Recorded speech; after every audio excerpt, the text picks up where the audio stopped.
Siempre es un gozo compartir contigo. Gracias por darme la oportunidad de platicar un poquito contigo sobre un tema, una pregunta y muchas respuestas. ¿Te has dado cuenta que cuando uno quiere hacer una pregunta, depende de a quién se la haga, la respuesta varía? Cuando uno quiere saber, por ejemplo, sobre el beneficio de algo, podemos preguntar a amigos, familia, acudir a libros o, como se dice ahora, googlear.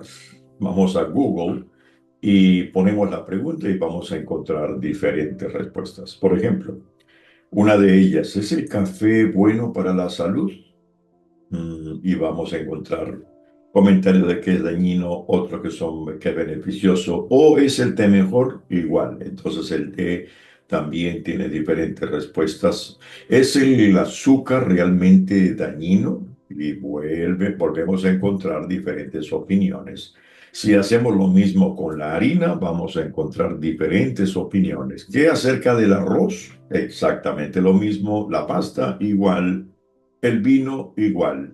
Vamos a tener muchas respuestas. Y la gran pregunta es, ¿por qué hay diferentes respuestas? Eso depende de varios factores. ¿Quién paga el anuncio?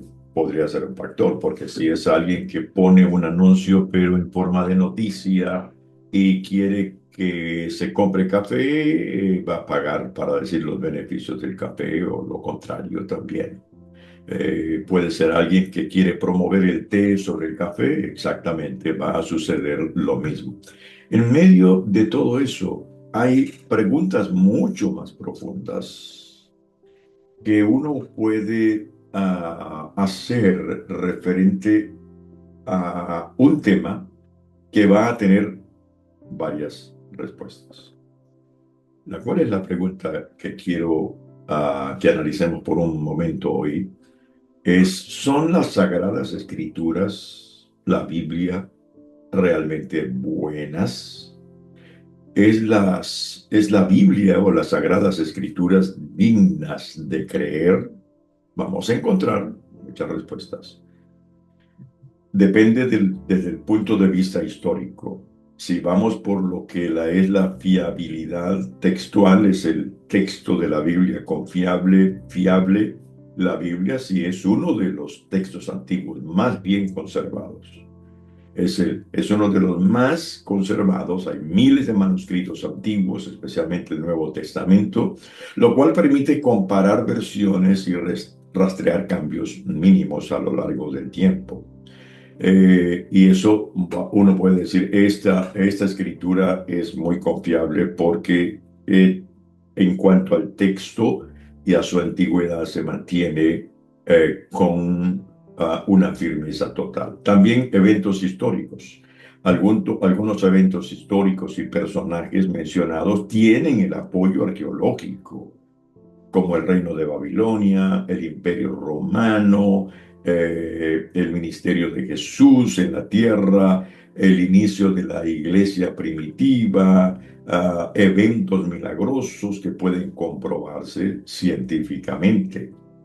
Hay otros aspectos históricos que algunos los podrían cuestionar, pero en esencia gran parte de lo histórico lo mantiene.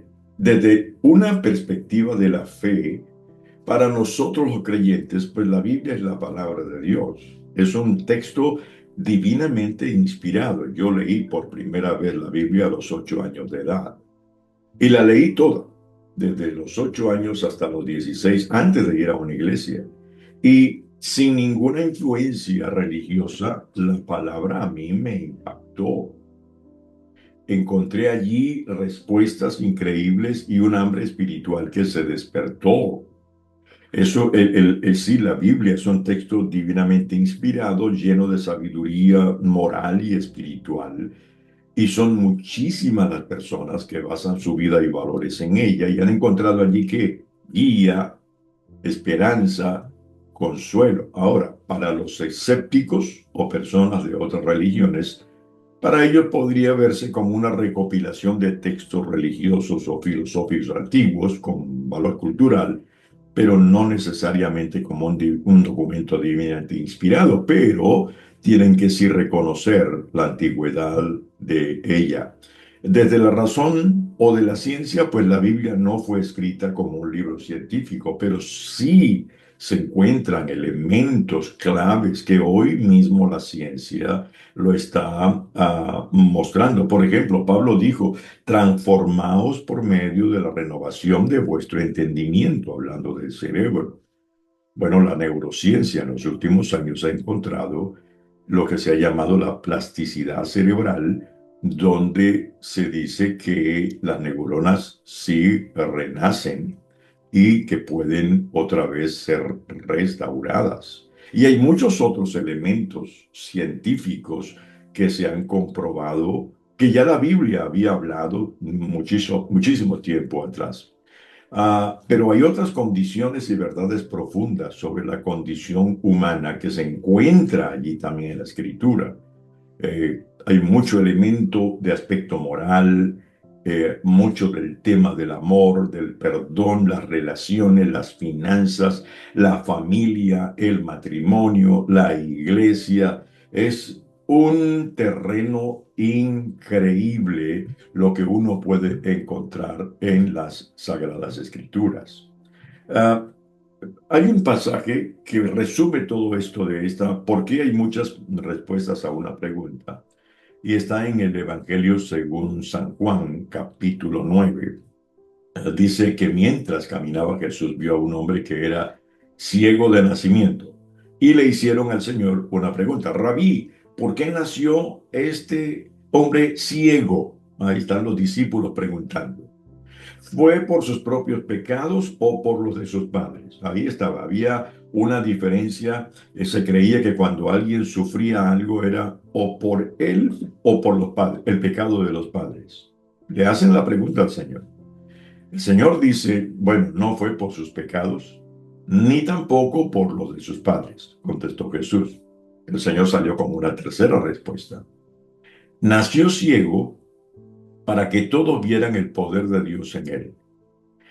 Debemos llevar a cabo cuanto antes las tareas que nos encargó el que nos envió. Pronto viene la noche cuando nadie puede trabajar. Pero mientras estoy aquí en el mundo, yo soy la luz del mundo. Entonces hizo algo increíble.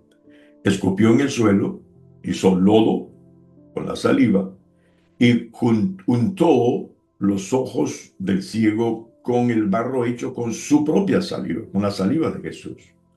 Y le digo, ve a lavarte en el estanque de Siloé, que significa enviado. Entonces el hombre fue y se lavó y regresó viendo. Sus vecinos y otros que lo conocían como un pordiosero ciego se preguntaban, otra vez preguntas, ¿no es ese el hombre que solía sentarse a mendigar? Y otra vez la respuesta fue diferente. Dos respuestas. Algunos decían que sí y otros decían que no. Solo se le parece. La misma pregunta del café, del té, el azúcar, la harina, ¿verdad? Muy bien. Aquí dice unos sí y otros no. Le preguntaron, ¿quién te sanó? ¿Cómo sucedió? Fueron a la persona directa, la que fue el receptáculo del milagro. ¿Quién te sanó y cómo sucedió? Y él le dijo, el hombre al que llaman Jesús hizo lodo, me lo untó en los ojos y me dijo, ve al estanque de Siloé y lávate. Entonces fui, me lavé y ahora puedo ver. ¿Dónde está él ahora? Le preguntaron. No lo sé, contestó. Entonces llevaron ante los fariseos al hombre que había sido ciego, porque no estaban contentos con la respuesta, porque era día de descanso cuando Jesús hizo el lodo y lo sanó. Los fariseos entonces le interrogaron al hombre sobre lo que había sucedido y le respondió, él puso lodo sobre mis ojos y cuando me lavé pude ver. En otras palabras, yo no sé sino una sola cosa. Algunos de los fariseos decían, ese tal Jesús no viene de Dios, porque trabaja en el día de descanso. Note, los religiosos, en vez de alabar a Dios, están cuestionando a Jesús porque lo hizo un día sábado. Otros decían, pero ¿cómo puede un simple pecador hacer semejantes señales milagrosas? Así que había una profunda diferencia de opiniones entre ellos. Otra vez, el tema del café, del té, ahora es el ciego que ve. Una profunda diferencia. Luego los fariseos volvieron a interrogar al hombre que había sido ciego. ¿Qué opinas del hombre que te sanó? Creo que debe ser un profeta, contestó el hombre. Aún así, los líderes judíos se negaban a creer que el hombre había sido ciego. Note, entonces no era ciego. Era más fácil decir que no era ciego cuando el pueblo lo conocía como ciego que admitir el milagro. Ahora podía ver, así que llamaron a sus padres, siguieron haciendo preguntas. ¿Es ese su hijo?, le preguntaron. ¿Es verdad que nació ciego? Sí, es cierto que nació ciego. ¿Cómo es que ahora ve? Sus padres contestaron: sabemos que él es nuestro hijo y que nació ciego, pero no sabemos. Otra vez la pregunta, con una respuesta que no sabe cuál dan los padres. Ellos dicen: sabemos que nació ciego, pero no sabemos cómo es que ahora puede ver ni quién lo sanó. Pregúntenselo a él, ya tiene edad para hablar por sí mismo. Muy bien, gran sabiduría la de los padres. Los padres, el pasaje dice que los padres dijeron eso por miedo a los líderes judíos, quienes habían anunciado que cualquiera que dijera que Jesús era el Mesías sería expulsado de la sinagoga. Por eso dijeron: ya tienes edad suficiente. Entonces, pregúntele a él. Por segunda vez llamaron al hombre que había sido ciego y le dijeron: note todo este interrogatorio. Es Dios quien debería recibir la gloria por lo que ha pasado, porque sabemos que ese hombre, Jesús, es un pecador. Él respondió: mire, yo no sé si es un pecador, respondió el hombre, pero lo que sé es que yo antes era ciego y ahora puedo ver. Pero, ¿qué fue lo que hizo?, le preguntaron. ¿Cómo te sanó? Miren, exclamó el hombre, ya se los dije una vez. ¿Acaso no me escucharon? ¿Para qué quieren oírlo de nuevo?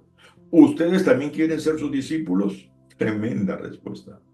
Entonces ellos lo insultaron y le dijeron: tú eres su discípulo, pero nosotros discípulos de Moisés. Sabemos que Dios le habló a Moisés, pero no sabemos ni siquiera de dónde proviene este hombre. Y el hombre ciego dice: qué cosa tan extraña. A mí me sanó los ojos y ustedes ni siquiera saben de dónde proviene. Muy buena respuesta.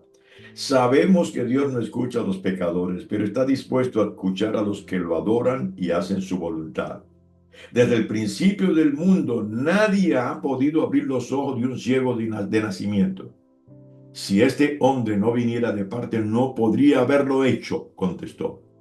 Le contestaron: tú naciste pecador hasta la médula. ¿Acaso tratas de enseñarnos a nosotros?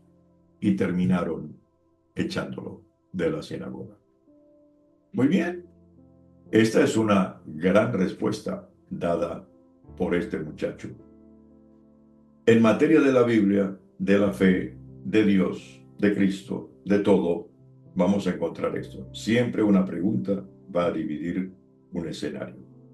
Pero lo que nunca se puede cuestionar en ninguna parte es el efecto que la Biblia, la fe, la persona de Jesús hizo en nosotros. Son milagros. El cambio de vida es un genuino milagro que demuestra que lo que la Biblia dice es verdad. Y de esos milagros hay muchísimos, incluyéndote a ti. Tú eres un milagro. Y tú has visto milagros a lo largo de tu vida. Yo he visto milagros a lo largo de tu vida. Es mejor que no cuestionemos la verdad de Dios y seamos como niños, dijo Jesús. Hay que ser como niños, creyendo en que quien habló la verdad permanece por encima de todo. Ten fe, el milagro está a la puerta. Hoy es un día para ver el poder de Dios. Y antes de despedirme, te invito a que veas este video acerca de cómo las Escrituras revelan milagros y sobre todo la persona de Jesús que cambia un corazón de piedra a un corazón de carne. La paz de Dios sea contigo, es el deseo de tu hermano y amigo Serafín Contreras Galeano. Hola amigos, hoy quiero contarte una historia poderosa, una historia de cambio, y de encontrarle sentido a tu vida. Es la historia de unos pescadores sencillos que escucharon el llamado de Dios. Imagínate a Simón Pedro, Santiago y Juan. Trabajaron toda la noche pescando, pero no pescaron nada. Estaban agotados y desanimados. De repente, aparece Jesús. Jesús le pide a Pedro que le preste su barca para hablarle a la gente. Después de hablar, Jesús le dice a Pedro que vuelva a tirar las redes. Pedro duda, pero igual obedece. Y pasa algo increíble. Las redes se llenan de tantos peces que empiezan a romperse. Un milagro. Pedro, sorprendido y sabiendo que no es perfecto, se arrodilla frente a Jesús. Dice que no es digno, pero Jesús, con mucho amor, le da un llamado aún más grande. No tengas miedo, le dice.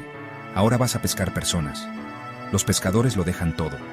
Sus redes, su trabajo, su vida. Y siguen a Jesús buscando algo más grande. Esta historia te enseña que si obedeces y tienes fe, tu vida puede cambiar por completo. Te muestra que aunque te sientas pequeño o imperfecto, Dios tiene un plan para ti. Si esta historia te llegó al corazón, te invitamos a dar el siguiente paso. Visita renuevo.com y únete a una comunidad de personas que, como tú, buscan renovarse, crecer en su fe y encontrar nuevas oportunidades. No estás solo en este camino.